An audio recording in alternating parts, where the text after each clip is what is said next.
Hello everyone. बच्चों आज हम पढ़ेंगे पार्ट थर्ड पढ़ेंगे केमिस्ट्री का। हमारी फर्स्ट यूनिट चल रही है some basic concepts of chemistry. उसके दो पार्ट मैं पढ़ा चुका हूँ आपको पहले, और इसके लॉज ऑफ केमिकल कॉम्बिनेशन का भी अलग से वीडियो बना चुका हूँ। चारों लॉज का आप तीनों के तीनों वीडियोज़ इस चैप्टर के पहले देख सकते हैं, चैनल के ऊपर देख सकते हैं। इसकी मैं एक प्लेलिस्ट भी क्रिएट कर दूँगा जिसमें आपको सारे आपको वीडियोज़ एक साथ मिल जाएंगे। तो बच्चों पहली बात तो ये कि अगर आप 11th स्टैंडर्ड के अंदर अभी अभी आए हैं, तो अगर आप कोई भी कंपटीशन क्लियर करना चाहते हैं, आप आईआईटी करना चाहते हैं, आप जेई करना चाहते हैं, मेंस करना चाहते हैं, एडवांस करना चाहते हैं, नीट करना चाहते हैं, कोई भी एनडीए करना चाहते हैं, कोई भी एग्ज़ाम करना चाहते हैं, तो अभी से एक आदत डाल लीजिए। आप एनसीईआरटी की बुक को लाइन टू लाइन पढ़ना स्टार्ट कर दीजिए, और जो भी चीज़ आपको समझ में नहीं आती है उसको अपने टीचर से डिस्कस कीजिए, डिक्शनरी में देखिए, गूगल पे सर्च कीजिए, उसको करना स्टार्ट कर दीजिए। अगर आप लाइन टू लाइन अगर एनसीईआरटी कवर कर लेंगे, अगर एनसीईआरटी आपकी फिंगर टिप्स पर हो जाएगी, तो कोई भी कंपटीशन का एग्ज़ाम आपके लिए दूर नहीं है। वो आपको बहुत ईजिली आप उसको क्लियर कर देंगे। आपको किसी कोचिंग की किसी की ज़रूरत नहीं पड़ेगी। तो बच्चों आज हम अपना टॉपिक स्टार्ट करते हैं। हमारा टॉपिक का नाम है पहले डाल्टन्स एटॉमिक थ्योरी। बच्चों जो एटम के बारे में सबसे पहली थ्योरी कोई निकल के आई थी तो वो डाल्टन ने ही दी थी, डाल्टन्स एटॉमिक थ्योरी। डाल्टन ने क्या बताया था? डाल्टन ने बताया था, मैं आपको बताऊं, यहाँ से देखें। डाल्टन एक साइंटिस्ट थे, उसने पहला पॉइंट दिया था matter consist of indivisible atoms. जो मैटर होता है, आपको बताया था मैटर क्या होता है। कोई भी चीज़ जो जगह घेरती है, जिसका अपना एक भार होता है, anything which occupy space and possess mass, उसे क्या कहते हैं? मैटर कहते हैं। और वो कह रहा है कि मैटर किससे बना होता है? इनडिविजिबल एटम्स का बना होता है। मतलब ऐसे एटम्स का बना होता है जो जिनको और ज़्यादा नहीं तोड़ा जा सकता। मतलब एटम जो होता है वो इनडिविजिबल होता है, ये कह सकते हैं इसका first point. Atom is the smallest particle and indivisible, मतलब उसको और ज़्यादा नहीं तोड़ा जा सकता। तो पहला पॉइंट हमारा ये है कि मैटर हमारा इनडिविजिबल होता है बच्चों। एटम हमारा इंडिविजिबल होता है और मैटर एटम से बनता है। दूसरा पॉइंट ये है कि all atom of given element have identical property. जितने भी एटम्स होते हैं उनकी, एक एलिमेंट के जितने भी एटम्स होंगे उनकी प्रॉपर्टीज़ क्या होंगी? आइडेंटिकल होंगी, एक जैसी होंगी, चाहे वो उनका एटॉमिक मास हो, चाहे वो अदर मास हो। जैसे कि मैं बताऊं बच्चों, सोडियम एटम है हमारा, सोडियम एलिमेंट है। इस सोडियम एलिमेंट के अंदर जितने भी सोडियम एटम होंगे उन सारे की सारी प्रॉपर्टीज़ क्या होंगी? आइडेंटिकल होंगी, एक जैसी होंगी। ये हमारा डाल्टन्स लॉ का सेकंड पॉइंट है। उसके बाद थर्ड पॉइंट अगर देखें बच्चों, थर्ड पॉइंट कह रहा है compounds are formed when atoms of different elements combine in fix ratio. ये बात मैं आपको कई बार बता चुका हूँ कि कंपाउंड कैसे बनता है। कंपाउंड तब बनता है जब एलिमेंट्स कंबाइन होते हैं फिक्स रेशियो बाय वेट। जैसे आपको बताया था H2O है, H2O में हाइड्रोजन का वेट कितना हो जाएगा? 2 है यहाँ पर, हाइड्रोजन का वेट 1 होता है वैसे 1/2, और ऑक्सीजन का कितना हो जाएगा? 16। तो 2:16, यानी कि ये हो जाएगा हमारा 1:8 आ जाता है, आपको पता हो तो बच्चों। तो हाइड्रोजन और ऑक्सीजन का जो रेशियो होता है बाय वेट वो कितना होता है? 1:8 होता है, फिक्स होता है। चाहे वो पानी आपके घर का हो या मेरे घर का हो, आपके स्कूल का हो या किसी और स्कूल का हो, तो हाइड्रोजन और ऑक्सीजन का रेशियो कितना होगा? 1:8 होगा। यही बात थर्ड पॉइंट में ये कहना चाह रहा है। ये हमारा लॉ ऑफ कांस्टेंट प्रोपोर्शन था जो हमने लास्ट वीडियो में पढ़ा था। तो ये कह रहा है कंपाउंड्स तब बनते हैं जब एलिमेंट्स किस में कंबाइन होते हैं? फिक्स रेशियो में कंबाइन होते हैं। उसके बाद फोर्थ पॉइंट ये कह रहा है बच्चों, chemical reactions involve reorganisation of atoms, these are neither created not destroyed in chemical reaction. चौथा पॉइंट कहता है कि एटम को ना तो बनाया जा सकता है ना ही तोड़ा जा सकता है, एटम को केवल रीऑर्गेनाइज किया जा सकता है। मतलब एटम एक जगह से दूसरी जगह पर जगह तो बदल सकते हैं, लेकिन एटम को ना तो हम बना सकते हैं ना ही उनको तोड़ सकते हैं, ना तो उनको नष्ट किया जा सकता है ना ही उनको क्रिएट किया जा सकता है। ये बच्चों इसके हमारे मेन आपके 4 पॉइंट है जो डाल्टन एटॉमिक थ्योरी के। मैंने आपको बताया कि मैटर हमारा एटम से बनता है, पहला पॉइंट, जो कि इंडिविजुअल है, तोड़ा नहीं जा सकता।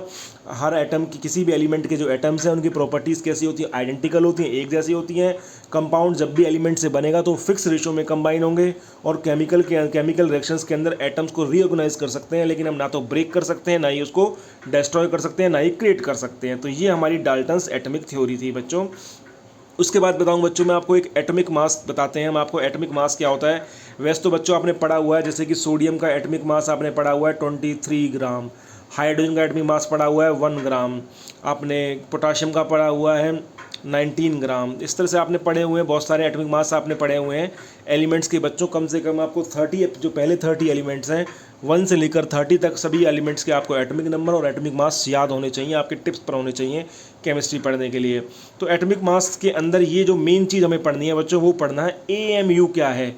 AMU की शॉर्ट फुल फॉर्म होती है बच्चों एटॉमिक मास यूनिट बोलते हैं इसको। AMU को बोलते हैं एटॉमिक मास यूनिट। तो एटॉमिक मास यूनिट क्या है, ये क्या होती है बच्चों, यहाँ से आप पढ़ेंगे इसको। ये कह रहा है 1 एटॉमिक मास यूनिट, ये देखिए अगर आप यहाँ से देखें तो 1 atomic mass unit is defined as the mass exactly equal to 1/12 of the mass of 1 carbon 12 atom. इसका मतलब क्या है बच्चों, कार्बन 12 का मतलब बताता हूँ पहले मैं आपको। कार्बन के 2 आइसोटोप होते हैं, कार्बन 12 और कार्बन 14। मतलब एक कार्बन ऐसा एलिमेंट ऐसा होता है जिसका एटॉमिक मास 12 ग्राम होता है, एक ऐसा होता है जिसका 14 ग्राम होता है। तो यहाँ पर कार्बन 12 की बात हो रही है, मतलब ऐसे कार्बन की बात हो रही है जिसका एटॉमिक मास कितना है, 12 ग्राम है। ठीक है बच्चों।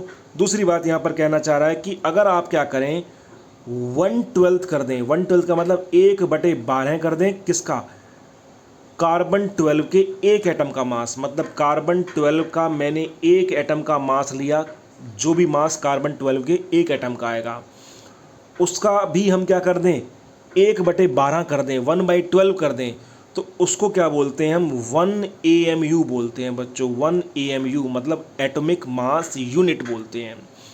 ठीक है बच्चों, तो आप नोटबुक में अपने लिखेंगे, नोट करेंगे what is 1 AMU। It is the 1/12 part of 1 atom of carbon 12। It is the 1/12 part of mass of 1 atom of carbon 12। Carbon 12 के एक एटम का 1/12वां जो हिस्सा होगा उसे क्या बोलते हैं 1 AMU बोलते हैं बच्चों। और 1 AMU की जो वैल्यू होती है वो होती है 1.66 इंटू 10⁻⁻24 ग्राम। ये वैल्यू आपको लर्न होनी चाहिए, 1.66 इंटू 10⁻⁻24 ग्राम। बस इतनी ही बात आपको लर्न करनी है बच्चों। इसके अंदर ये इसकी वैल्यू और 1 AMU होता क्या है, 1/12 होता है किसका, कार्बन 12 एलिमेंट का एक एटम का 1/12वां हिस्सा होता है। अब दूसरी बात इसकी सिग्निफिकेंस और बताऊंगा बच्चों, इसकी इंपॉर्टेंस क्या है। इसको रिप्रेजेंट करते हैं बच्चों, हम यू से रिप्रेजेंट करते हैं। इसकी सिग्निफिकेंस, इसकी इंपॉर्टेंस ये है बच्चों कि जब मैं लिखता हूँ सोडियम है, मान लो सोडियम का मास मैं लिखता हूँ 23U। यू का मतलब AMU, मैं ग्राम नहीं लिखा, मैंने ग्राम नहीं लिखा है, मैंने क्या लिखा है यू लिखा है। यू का मतलब AMU। तो मैं बात कर रहा हूँ सोडियम के एक एटम की। जब भी हम एक एटम का मास कैलकुलेट कर रहे होते हैं तो हमें AMU लिखना होता है बच्चों। ठीक है बच्चों। अगर मैं लिख देता हूँ सोडियम का मास 23 ग्राम, मैं दोनों चीज़ें मैं आपको बताना चाह रहा हूँ। एक तो मैंने लिखा 23 ग्राम और एक मैंने लिखा 23U। दोनों में क्या डिफरेंस है, 23U तो बच्चों सोडियम के एक एटम का मास है। कितने एटम का मास है, एक एटम का, सिंगल एटम का मास है।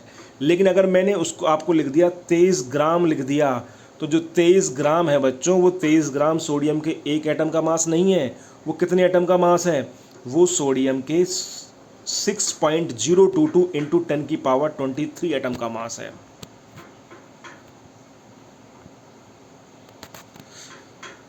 वो सोडियम के कितने एटम का मास है, वो सोडियम के 6.022 इंटू 10⁻23 एटम्स का मास होता है, जिसको हम 1 मोल बोलते हैं या फिर बोलते हैं बच्चों हम एवोगैद्रो नंबर बोलते हैं। एवोगैद्रो नंबर बोलते हैं।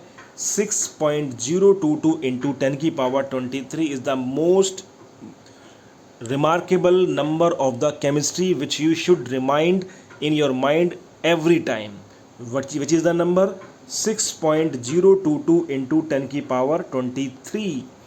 इसको बोलते हैं बच्चों हम एवोगैद्रो नंबर और या फिर 1 मोल बोलते हैं इसको। तो आपको बात समझ में आई होगी क्या, कि अगर मैं लिख रहा हूँ, मान लो अगर मैं लिख रहा हूँ कैल्शियम का मास लिख रहा हूँ 40 ग्राम।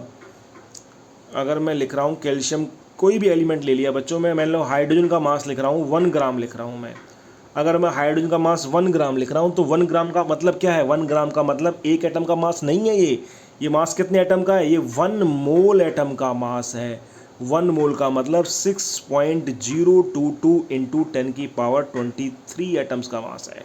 लेकिन अगर मैं हाइड्रोजन का मास 1U लिख रहा हूँ तो 1U का मतलब कितने एटम का मास है, तो 1U का मतलब बच्चों ये 1 एटम का मास है, 1 केवल एक एटम का मास है।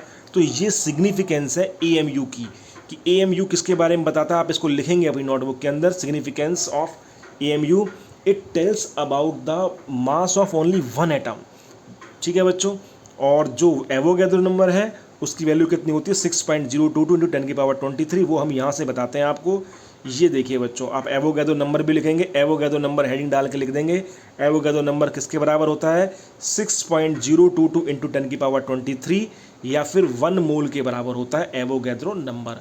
और जैसे कि मैं बता चुका हूँ आपको, अगर मैं लिख रहा हूँ सोडियम का मास 23 ग्राम, तो 23 ग्राम जहाँ पर भी आ जाए तो मतलब वो कितने एटम का मास होगा, वो एवोगैड्रो नंबर के बराबर होगा, यानी कि 1 मोल के बराबर होगा, या फिर 6.022 इंटू 10⁻23 के बराबर होगा।